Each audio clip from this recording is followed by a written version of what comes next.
মতো পছন্দ করছি সাভার জুস পয়েন্টে। তো জুস পয়েন্টটা আমার কাছে যেহেতু মাঝে মাঝে খাওয়া পড়ে, যেহেতু জুস পয়েন্ট আমাদের খুব কাছেরই। তো যদি জুস তৈরি করা হয়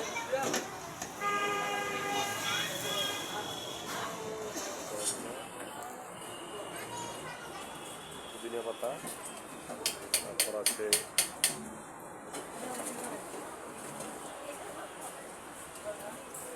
আমার কাকা বানিয়ে দেয়, আমরা খাই। কোনটা জুস বানাইছো কোনটাতে?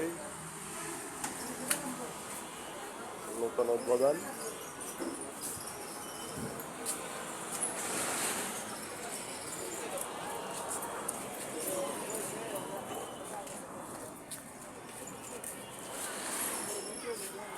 Juice point, juice point.